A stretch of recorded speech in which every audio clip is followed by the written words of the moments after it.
The sun has dipped below the horizon on the shortest day of the year.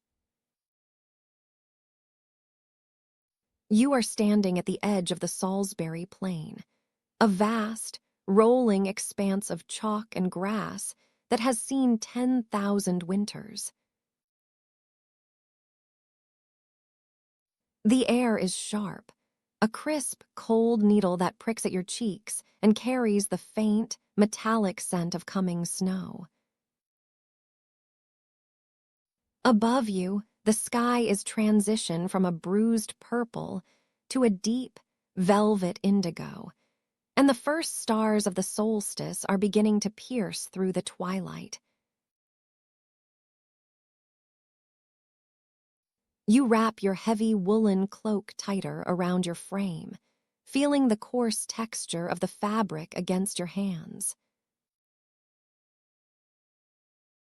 It is a comforting weight, a shield against the biting wind that moans softly across the open land.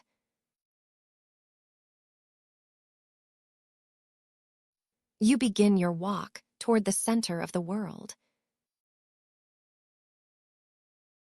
The ground beneath your boots is hard with frost, crunching with a rhythmic, satisfying sound that echoes in the immense silence. There are no cars here, no lights from the modern world, no voices to break the spell. To your left and right, the shadows of ancient burial mounds rise like the shoulders of sleeping giants, guarding the secrets of the Neolithic people who once called this land sacred. You can smell the damp earth, the scent of sleeping grass, and the ancient, unchanging aroma of the wind. Every breath you take is a slow, deliberate act, a cleansing of the spirit as you move deeper into the night.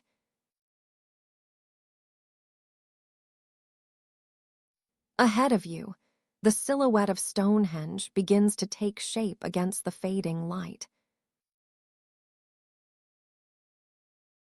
The massive sarsen stones rise from the earth like a crown of giants, jagged and powerful.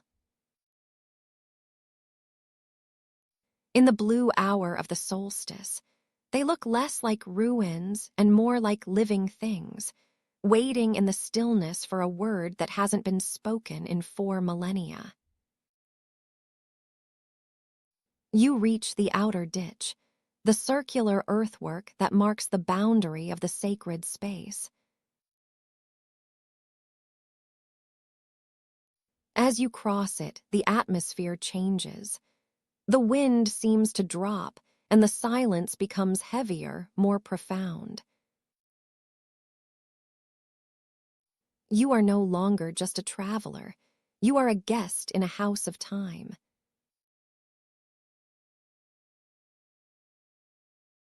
You walk closer until the first of the great stones is within reach. You stretch out a hand and press your palm against the rough, lichen-covered surface of a standing sarsen. The stone is bitingly cold, but beneath that chill, there is a sense of immense, unmoving heat, the thermal mass of thousands of years of sun and storm. You trace the marks left by ancient tools, the grooves and dimples where human hands labored to shape this monolith. You can feel the vibration of the earth through the stone, a low, tectonic hum that settles into your bones. Your heart rate slows, matching the ancient rhythm of the circle.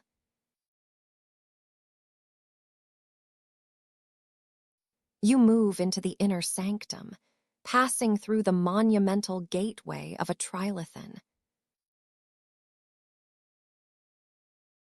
2 massive vertical stones support a horizontal lintel, high above your head. Looking up, the lintel seems to brush against the Milky Way, which now stretches in a brilliant, frosty arc across the zenith. You are standing at the very heart of the monument, where the altar stone lies half buried in the grass. This is the focal point, the place where the midwinter sun, at its lowest point, would align perfectly with the gap in the stones, signaling the rebirth of the light.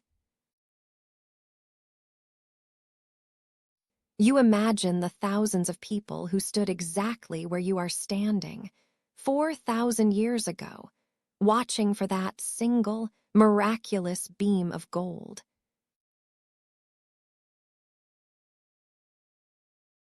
The history of this place is written in the silence. You think of the builders, the families who lived in the nearby timber circles, the priests who charted the heavens with nothing but stone and shadow.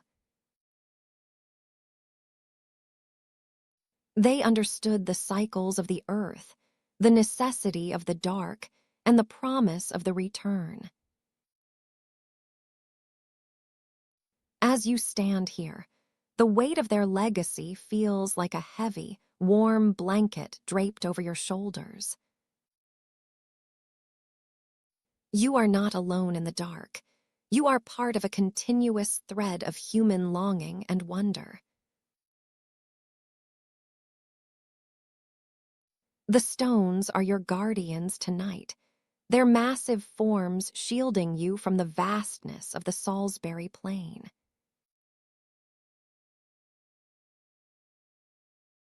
A low mist begins to roll in from the Avon River, creeping across the grass in soft, ghostly fingers. It swirls around the base of the stones, softening their edges until they seem to float in a sea of white. The stars above become blurred, glowing like distant lanterns through the fog. Your eyes are growing heavy now. The steady, rhythmic cold and the absolute stillness of the solstice working their way into your muscles.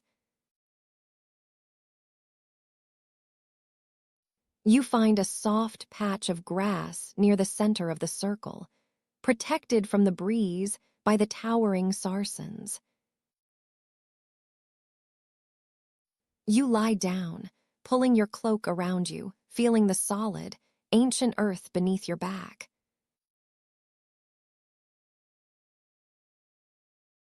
The world is fading now. The sounds of the night, the distant cry of an owl, the rustle of the mist, are becoming distant and muffled, like a song heard from another room. You focus on your breathing, in and out. Slow, deep, and effortless.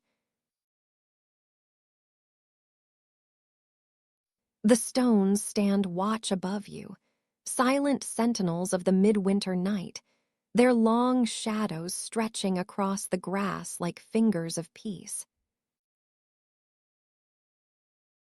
They have seen 10,000 nights like this, and they will see 10,000 more. In their presence, your worries are small, your thoughts are quiet, and your spirit is safe.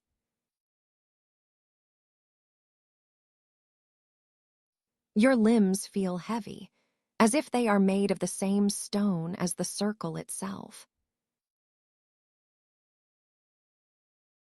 You are sinking into the earth, returning to the quiet, dark roots of the world.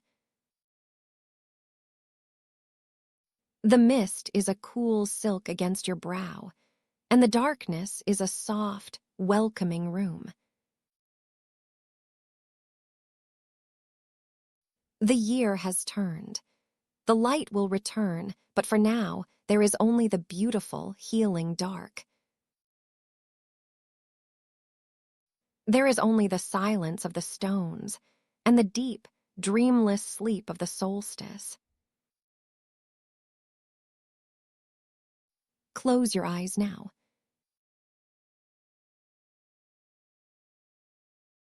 Sleep now.